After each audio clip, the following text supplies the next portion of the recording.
রামকৃষ্ণ মঠ এবং রামকৃষ্ণ মিশনের 15তম প্রেসিডেন্ট মহারাজ ছিলেন স্বামী আত্মস্থানন্দজি। তিনি 1919 সালের 21শে মে বাংলাদেশের দিনাজপুরে বুদ্ধ পূর্ণিমা তিথিতে জন্মগ্রহণ করেন। 1938 সালের জানুয়ারিতে তিনি রামকৃষ্ণ মঠ এবং রামকৃষ্ণ মিশনের তৎকালীন চতুর্থ প্রেসিডেন্ট মহারাজ স্বামী বিজ্ঞানানন্দজি, অর্থাৎ যিনি শ্রী শ্রী ঠাকুর রামকৃষ্ণদেবের প্রত্যক্ষ সন্ন্যাসী শিষ্য ছিলেন, তার কাছ থেকে আধ্যাত্মিক দীক্ষা বা মন্ত্র দীক্ষা গ্রহণ করেন। এরপর 1945 সালে তৎকালীন ষষ্ঠ প্রেসিডেন্ট মহারাজ স্বামী বিরজানন্দ, অর্থাৎ যিনি শ্রী শ্রী সারদা মায়ের দীক্ষিত শিষ্য, তাকে ব্রহ্মচর্য ব্রত প্রদান করেন। 2007 সালের 3রা ডিসেম্বর আত্মস্থানন্দজি মহারাজ রামকৃষ্ণ মঠ এবং রামকৃষ্ণ মিশনের 15th প্রেসিডেন্ট নির্বাচিত হন। ভারতের প্রধানমন্ত্রী নরেন্দ্র মোদী রাজকোট আশ্রমে কিছু সময় পূজনীয় মহারাজজির সাথে কাটিয়েছিলেন এবং নরেন্দ্র মোদী মহারাজকে সন্ন্যাসী হওয়ার ইচ্ছা প্রকাশ করেছিলেন। পূজনীয় মহারাজজি তখন নরেন্দ্র মোদীকে বলেছিলেন যে সন্ন্যাস তার জন্য নয় এবং তার কাজ মানুষের মধ্যে, নির্জনে নয়। নমস্কার, live stories with Soma YouTube চ্যানেলের সকল দর্শক শ্রোতা বন্ধুকে স্বাগত জানাই আমার আজকের ভিডিওতে। আজ আমি বেলুর মঠ তথা রামকৃষ্ণ মঠ ও মিশনের পঞ্চদশ প্রেসিডেন্ট মহারাজ স্বামী আত্মস্থানন্দজির জীবনের বেশ কিছু চিন্তাকর্ষক ঘটনার কথা আলোচনা করব। স্বামী আত্মস্থানন্দজি যে কেবল রামকৃষ্ণ মঠ ও মিশনের সংঘাধ্যক্ষই ছিলেন না, তিনি ছিলেন একজন মহাসাধক। তাই তার জীবনের বিভিন্ন ঘটনা হয়ে উঠেছে একদিকে যেমন মনোগ্রাহী, হৃদয় ছুঁয়ে যাওয়া, অপরদিকে তেমন চিত্তাকর্ষক এবং রোমহর্ষক। সেই সব ঘটনার কিছু ঝলক আমরা আজকের এই আলোচনায় শুনে নেব। তাহলে চলুন আলোচনাটি শুরু করা যাক। পূজ্যপাদ স্বামী আত্মস্থানন্দজি মহারাজ ত্রিপুরায় 2001 সালে সহ সংঘাধ্যক্ষ হিসাবে দীক্ষা দিতে গিয়েছিলেন। আগরতলার এক দীক্ষা প্রার্থী ভক্ত শ্রী মাখন চক্রবর্তী দুরারোগ্য ক্যান্সারে আক্রান্ত। মহারাজজি প্রথমে বললেন তাকে আলাদা করে দীক্ষা দেবেন, পরে বললেন যে যেদিন অবসর হবে সেদিন তাকে দীক্ষা দেবেন। তারপর একদিন খুব সকালে বললেন ওকে খবর দাও, ওর বাড়ি গিয়ে ওকে দীক্ষা দেব।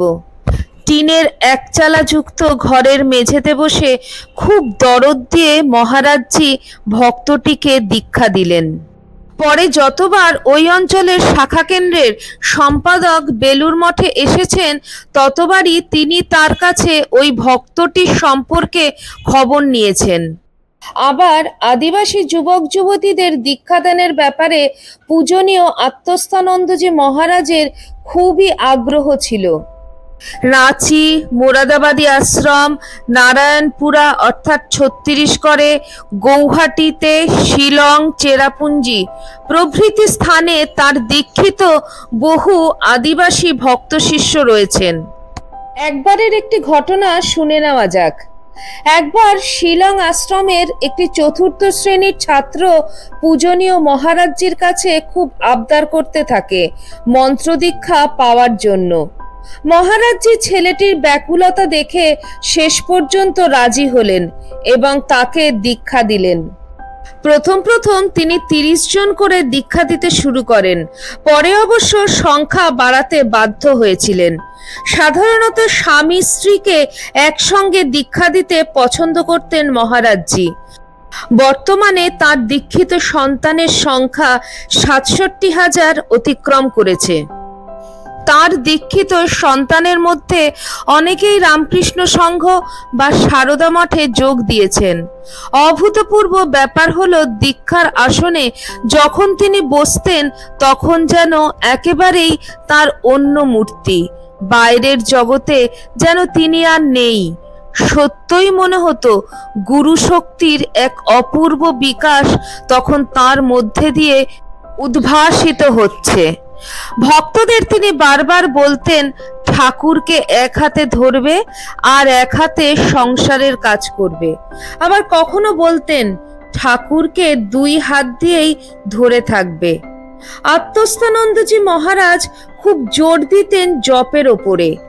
সেখানে কোনো গাফিলতি তিনি মেনে নিতে রাজি ছিলেন না। তাই বারবার বলতেন দুবেলা জপ করতেই হবে, না হলে অপরাধ হবে। ভক্তদের বিশেষ করে উপদেশ দিতেন মঠের সঙ্গে সবসময় যোগাযোগ রাখার চেষ্টা করবে। পূজনীয় মহারাজজি পড়াশোনার প্রতি খুব জোর দিতেন, নিজেও পড়তে খুবই ভালোবাসতেন। প্রতিদিন নিয়ম করে রাত্রে কথামৃত পড়তেন আর সকালে গীতা পাঠ করতেন। যত বই আসতো তার কাছে, যতদিন চোখ ভালো ছিল নিজেই পড়তেন। পরে যখন চোখের সমস্যা শুরু হয় তখন সেবকদের তা পড়ে শোনাতে হতো। আগত সাধু ও ভক্তদের বারবার বলতেন গীতা ও কথামৃত পড়ার জন্য।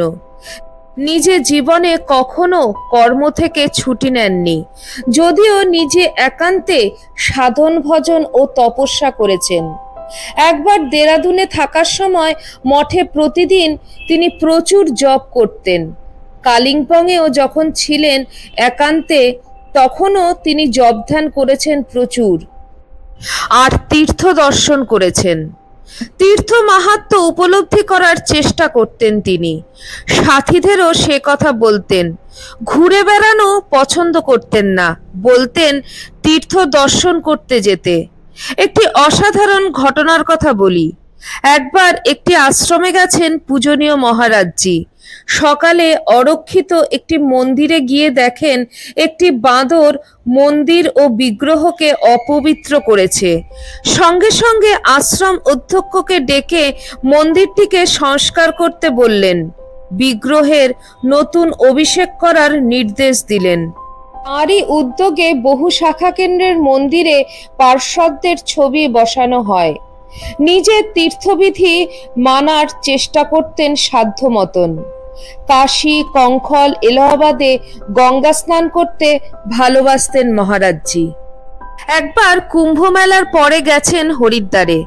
সেখানে জল পান করে খুব মিষ্টি স্বাদ পেয়েছেন তিনি তখন উপস্থিত সকলকে বলছেন, কুম্ভের পরে যদি দেখো জলের স্বাদ মিষ্টি হয়েছে তবে যেন সেখানে কোনো উচ্চকোটির মহাত্মা স্নান করে গেছেন।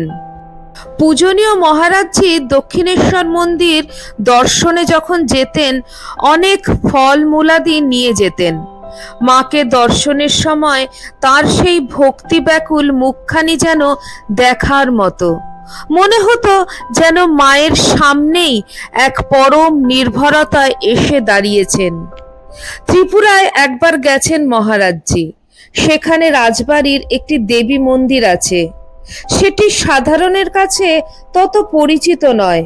মহারাজজি অনেকদিন আগে থেকেই সেই মন্দিরের সংবাদ জানতেন, কিন্তু অনেকেই এটি সংবাদ জানতেন না। মহারাজজি একদিন খোঁজ নিতে বললেন যে মন্দিরটি এখনো ঠিক আছে কিনা। খোঁজ নিয়ে দেখা গেল সেটি ঠিক আছে। মহারাজজি বললেন দেবীকে ষোড়শোপচারে পূজা করতে হবে, দেবী আমায় নির্দেশ দিয়েছেন। মহারাজজির নির্দেশ মতন সেই পূজা সম্পন্ন করা হয়েছিল।